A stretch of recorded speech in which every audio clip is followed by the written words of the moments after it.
수학을 사랑하는 꿈쟁이 여러분, 안녕하세요. 저는 연주하는입니다.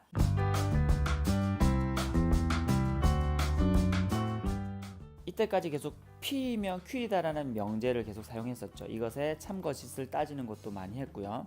이제 오늘은 뭘 할 거냐면은 이 P이면 Q이다라는 명제가 참일 때 이 P와 Q와의 관계를 이제 필요조건, 충분조건이라는 말을 써서 표현을 할 거거든요. 이게 어떻게 표현되는지 그 부분에 대해서 오늘 배워보도록 하겠습니다. 자, 시작하겠습니다. 자, 먼저 저번 시간에 귀류법을 하지 않았죠. 그래서 이번 시간에는 귀류법이 무엇인지 간단하게 알아보고 오늘 주제인 필요조건, 충분조건으로 넘어가도록 하겠습니다.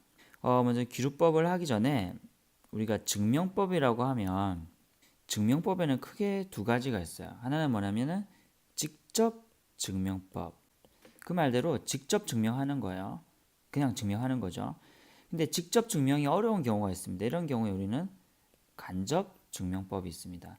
간접 증명법의 대표적인 게 우리가 저번 시간에 배웠던 대우 증명법과 오늘 배우는 귀류법입니다. 직접 증명은 그 말대로 직접적으로 증명이 가능한 거예요. 뭐 예를 들면은 뭐 이런 거죠. 4의 약수이면 8의 약수이다. 요것을 참거짓을 판별하라 혹은 참임을 증명하라 했을 때 요놈의 진리집합이 1, 2, 4고 요놈의 진리집합은 1, 2, 4, 8이어서 진리집합 간의 포함관계로 얘가 참이라는 게 증명이 됐죠. 그죠? 자, 짝대기 두 개 끄면은 참이라는 얘기라고 했어요. 이런 식으로 직접 증명이 가능한 것이 있는 반면에 직접 증명이 불가능한 것, 저번 시간에 대우 증명법을 했다. 그지? 바로 불가능한 것은 그 명제의 대우를 이용해서 증명을 할 수가 있겠습니다. 자, 그래서 이 증명법에 대해서 한번 알아두시고, 그럼 귀류법이 무엇이냐? 귀류법은 앞에서 봤듯이 간접 증명법의 한 방법인데 어떤 거냐면 이런 거예요. 만약에 P이면 Q이다가 만약에 참이라고 해봐요. 자, 이것처럼 짝대기를 두 개 끄면은 참이란 얘기입니다. 알겠죠? 자, 이게 P이면 Q이다가 참이다 요 말이에요. 만약에 참이라면 이것을 증명할 때 어떻게 증명하냐면 이때 이것을 가정이라고 이것을 결론이라고 한다고 그랬죠. 얘가 참임을 증명할 때 이렇게 하시면 돼요. 두 가지의 순서대로 하시면 됩니다. 첫 번째는 결론을 부정합니다. 그러면은 결론을 부정하면 뭐가 됐어요? P이면 not Q이다라는 명제가 나오겠죠. 부정해버린 데서 뭐가 나오냐면은 여기서 가정이나 혹은 다른 여러 군데서 어쨌든 모순이 생김을 보이면 돼요. 원리는 굉장히 간단합니다. 결론을 부정했어요. 결론을 부정하니까 가정에 모순이 생겼어요. 혹은 가정 혹은 이미 알고 있는 사실들 있죠. 이런 것들에 모순이 생김을 보이면 되는 겁니다. 그러면 왜 이게 참이 되냐면은 이런 거죠. 봐요. 결론을 부정하니까 문제가 생긴 거야. 그 말은 결론을 부정하지 않으면 문제가 없다는 얘기거든요. 이게 저번에 대우증명법이랑 비슷하다고 한 게 왜 그러냐면은 사실 이게 어떤 거랑 비슷하냐면은 not Q 대우증명법은 이런 거죠. 여기서 not Q이면 not P이다를 이게 참임을 보이는 건데 잘 보면 이게 뭐냐면 이게 결론을 부정한 거예요. 결론을 부정하니까 어떤 현상이 있냐면은 원래 있던 P의 부정이 사실이 되는 거죠. 결론을 부정하니까 가정도 부정을 해야지 참이 되는 거예요. 그 말이 가정에 모순이 생겼다는 말이랑 굉장히 비슷하죠. 비슷하지만 관점은 조금 다른 겁니다. 다시 얘기하면 귀류법은 이런 겁니다. 결론을 부정해서 가정이나 어떤 사실에 모순이 생기면 원래 이 명제는 참이라는 것이 증명된다라고 했어요.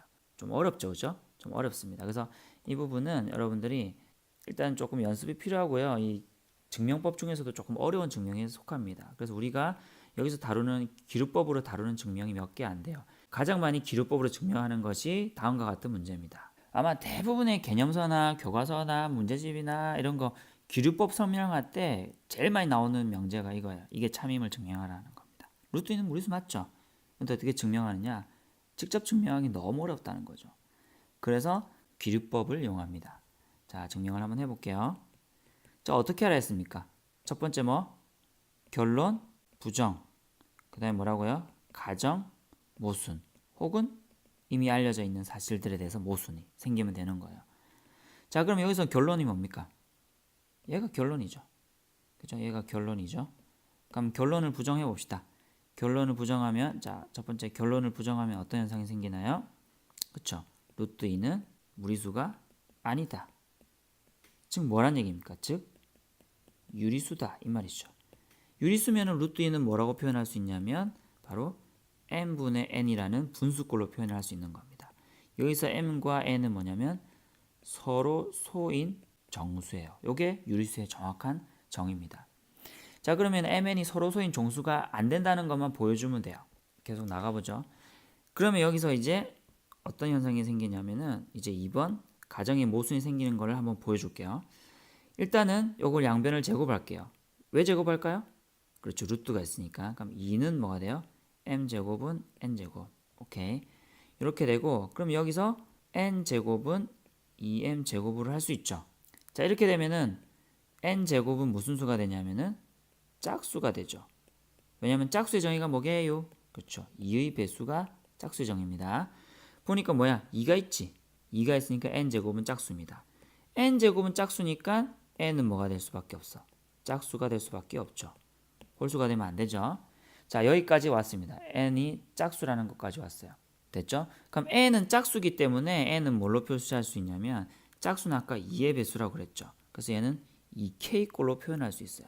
물론 우리가 짝수는 양의 정수에서만 생각을 여기서는 할 거기 때문에 k는 양의 정수 이렇게 생각해 주면 돼요. k는 양의 정수 이제 뭐 붙어 있어요? 1, 2, 3, 4 있죠.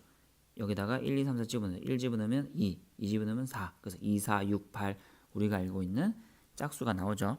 여기까지 됐죠? 오케이. 그럼 이걸 이제 어디다가 대입을 하냐? 이 n 2k라는 것까지 된 거를 어디다가 대입하냐? 우리가 아까 얘기했던 어디 갔죠? 여기다가 대입하는 거. 여기다가 요 식에다가 대입하는 거예요. 요 식에다가 대입하면 어떻게 되냐? 바로 2k의 제곱이 2m 제곱이 되죠. 풀으면 어떻게 되죠? 4k의 제곱은 2m 제곱이 되고 약분 2가 돼서 결국은 뭐가 되냐면 2k 제곱이 m 제곱이 됩니다. 오호. 그렇다면 이게 무슨 말이냐? 2k 제곱이 m 제곱이기 때문에 여기서 m 제곱은 또 뭐가 돼요? 그러면 짝수가 되죠. 왜? 2가 있으니까. 그죠? 그러면 m은 뭐가 됩니까? 또 짝수가 되죠. 이렇게 되면 어떤 모순이 생기냐면 봐봐요. n도 짝수고 m도 짝수죠. 근데 분명히 우리가 뭐라 그랬냐면은 m에는 서로 소인 정수라고 그랬어요. 둘 다 짝수니까 서로 소가 맞나요? 아니죠. 즉 m과 n이 서로 소가 아니죠. 따라서 뭐가 생기냐면 여기서 모순이 생기는 겁니다. 원래 서로 소라고 하고 문제를 풀어갔는데 보니까 서로 소가 아니야. 모순이 생긴 거죠. 그래서 여기서 뭐라고 하면 돼? 따라서 루트 2는 무리수이다. 원래 얘기했던 이 명제가 참이다라는 것이 증명된 거예요. 굉장히 어렵죠. 어려운 이유는 당연합니다. 왜냐면은 귀류법이라는 것 자체가 직접 증명이 안 되는 것들을 하는 방법이기 때문에 직접 증명이 어려운 거겠죠. 그래서 이거 자체가 원래 어려운 증명이에요. 그래서 원래 어렵습니다. 그래서 요 루트 2는 무리수이다라는 요 증명 자체만 여러분들이 제대로 이해를 하시면 뭐 다른 증명을 귀류법을 할 게 그렇게 많지 않아요. 자, 뒤에 수준별 문제에 있는 문제인데 한번 보도록 하죠. 사실 귀류법으로 증명한다는 것들이 대부분 보면 당연한 것들이에요. 보면은 너무 웃겨요. 자, 파이가 무리수임을 이용하여 당연히 알고 있는 내용이죠. 2파이가 무리수임을 증명하라. 2파이가 무리수임 우리 다 알고 있죠. 근데 이걸 증명하랍니다. 자, 당연히 직접 증명이 특히 무리수 이런 건 직접 증명이 어렵기 때문에 바로 귀류법으로 들어갑니다. 자, 어떻게 하라 그랬습니까? 첫 번째 뭐요? 결론, 부정. 그래서 두 번째 가정, 모순. 자, 그래서 기억해놓은 귀류법 하면 바로 떠올라요. 귀류법 하면 뭐? 첫 번째 결론, 부정. 두 번째 가정, 모순. 그래서 참임을 보이면 된다. 물론 가정 혹은 이미 알려져 있는 사실. 자, 그러면은 첫 번째. 자, 결론, 부정 해볼게요. 결론, 부정 뭐가 결론이라는 거야? 그러면은 2파이가 어떻다고요? 무리수가 아니다. 즉 뭐라는 거야? 2파이가 유리수다 이 말이죠. 두 번째 이제 모순이 생기는 걸 한번 보겠습니다. 그러면은 이 파일을 또 뭐라고 표시할 수 있어요? 앞에서 한번 해봤죠? 바로 n분의 n. 그리고 mn은 뭐라고? mn은 서로 소인 정수. 됐죠? 오케이. 그럼 얘는 루트가 없으니까 얘는 뭐 제곱할 필요는 없고 그냥 파이는 emn이죠. 보시면은 얘가 정수, 얘가 정수기 때문에 얘도 뭐가 됩니까? 얘도 정수분의 정수니까 뭐예요? 유리수가 되죠. 자, 그럼 어떤 현상이 생겼냐면 요거는 파이가 무리수임을 이용해서 얘는 무리수죠. 오른쪽은 뭐예요? 유리수죠. 이 두 개가 같다라고 되어 있으니까 뭐가 생긴 겁니까? 여기서 같지 않지? 얘가 어디서 뭐가 생겨? 모순이 생겼죠. 따라서 뭐라고 합니까? 따라서 이 파이는 무리수이다. 이렇게 하면 증명 끝, 증명 끝 이렇게 됩니다. 귀류법은 굉장히 좀 어려운 거기 때문에 여러분들이 몇 가지 안 되는 증명만 이 두 문제 정도만 여러분들이 반복해서 여러 번 이제 풀어보시면 뭐 그 정도만 해도 기술법은 충분합니다. 원래 어려운 거니까. 자, 그러면 오늘 진짜 본론인 필요 조건, 충분 조건에 대해서 한번 배워보도록 하죠. 자, 앞에서 여러 번 언급은 했지만 이제 공식적으로 언급을 할게요. P이면 Q이다라는 명제가 참이라는 표현을 이렇게 써도 되지만 좀 더 간편하게 어떻게 많이 쓰냐면 P이면 Q이다 할 때 화살표를 두 개를 끄면 이게 기본적으로 그냥 참이라는 의미입니다. 오늘 필요 충분 조건에 대해서 얘기하면 필요 충분 조건은 기본적으로 P이면 Q이다가 참일 때 얘기하는 방식이에요. 뭐라고 얘기하냐면 P는 Q이기 위한 충분 조건이다 이렇게 얘기해요. 반대로 Q는 P이기 위한 필요 조건이라고 얘기합니다. 여기서 중요한 건 뭐냐면 뭐가 주어냐 하는 겁니다.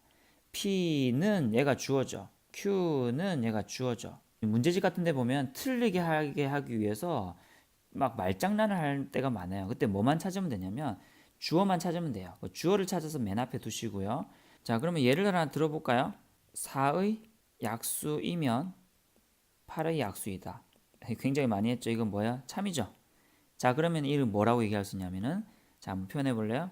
어떻게 표현할 수 있어? 그렇죠. 얘는 얘이기 위한 무슨 조건이야? 항상 그래서 화살표가 출발하는 지점에 있는 얘를 주어로 하게 되면은 충분 조건이 되고 화살표를 당하는 입장에서 있는 얘를 주어로 하면은 필요 조건이 돼요. 그럼 요거를 쓴다면 뭐라고 쓸 수 있겠어요? 4의 약수는 8의 약수이기 위한 무슨 조건? 충분 조건. 그다음에 8의 약수는 4의 약수이기 위한 무슨 조건? 필요 조건. 이렇게 얘기하는 겁니다. 요것만 얘기할 수 있으면 되는 거예요. 근데 이제 헷갈린다는 거죠, 이게. 그래서 선생님은 다음과 같이 외웁니다. 얘가 주어예요. 주어를 앞에다 썼을 때 화살표 방향이 저쪽으로 가면 충분 조건이고요. 이쪽으로 오면요. 필요 조건입니다. 그래서 선생님은 그냥 갈, 충, 올, 필 이렇게 외웁니다. 좀 무식하다고 지금 생각하고 있죠, 여러분. 지금 선생님이 아니 연주자님이 저렇게 지금 외우고 있다니.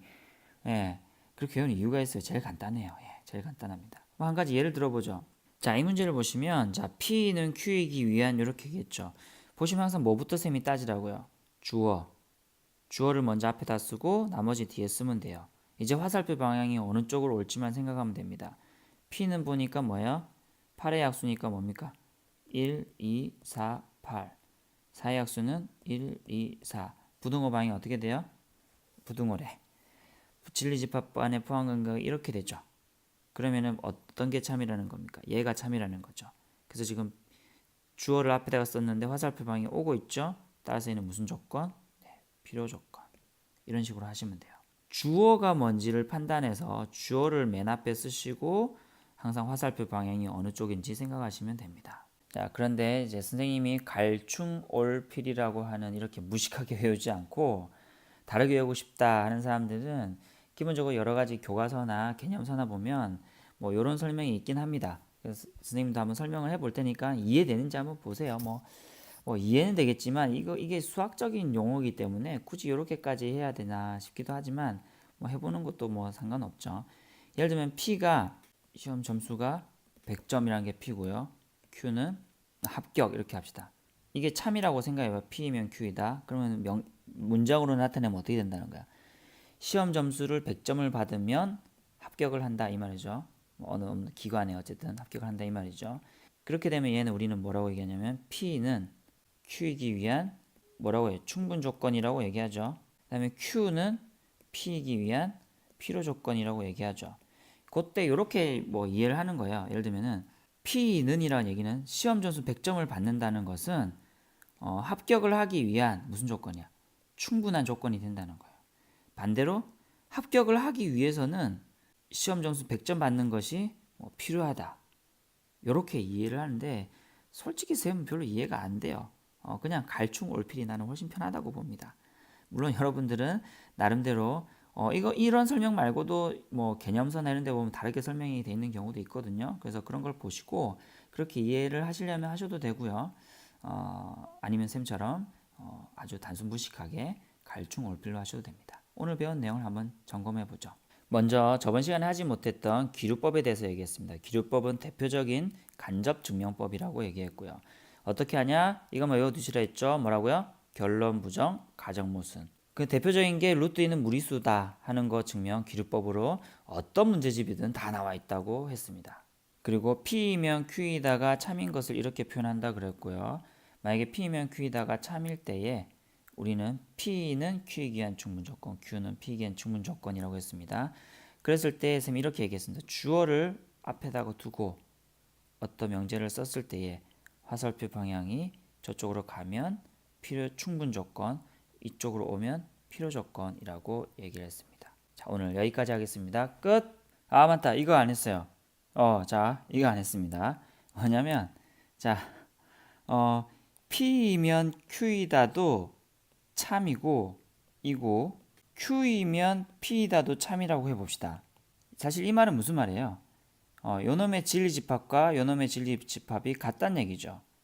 즉, 이 말은 또 P하고 Q라는 요 두 개의 조건도 사실은 같다는 얘기예요. 서로 동치란 얘기입니다. 완전 똑같다는 얘기예요.